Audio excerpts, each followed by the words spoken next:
গতকালকেই ফুল করেছিলাম গাড়িটা। মানে রাত্রেবেলা কাজ টাজ করে সকালবেলা ঘুম থেকে উঠে দেখি অকটেন এখন 140 টাকা লিটার।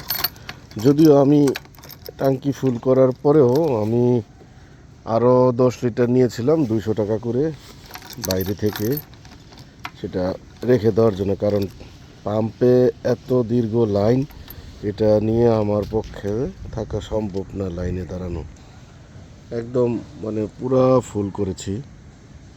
ফুল করে এখন মোটামুটি যাই হোক কয়েকদিন, যেহেতু পাম্পে থেকে তো অরিজিনাল রেটেই তেল কিনতে হয়, তারপরেও একটা টিপস দিতে হয়েছে দুইজনকে।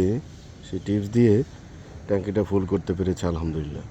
তো তেলের বাজার এখন যে অবস্থাতে আছে, অকটেন 140 টাকা হয়েছে। যদিও 40 টাকা হয়েছে সমস্যা নেই, তবে যদি আমাদের সিন্ডিকেট মুক্ত বাজার হয়ে ঠিকঠাক মতন প্রতিদিন তেল দেয় পাম্পওয়ালারা, তাহলে আমাদের জন্য এই দীর্ঘ লাইন মানে এটা আমাদের জন্য ভোগান্তিটা কমে যাবে।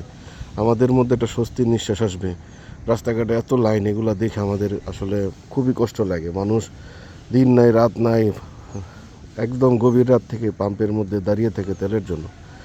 এখন পৃথিবীটা এমন এক পর্যায়ে চলে গিয়েছে, প্রত্যেকের কাছে বাইক, কার, বাস, সবার কাছে আর কি এই যানবাহন আছে। আসলে এগুলো ছাড়া চলাটা অসম্ভব হয়ে গিয়েছে, যার কারণেই কিন্তু এখন এই পরিস্থিতি পড়তে হচ্ছে। তো ঠিক আছে, আমি দোয়া করি যেন পরিস্থিতি ঠিক হয়ে যায়। ধন্যবাদ সবাইকে। আসসালামু আলাইকুম।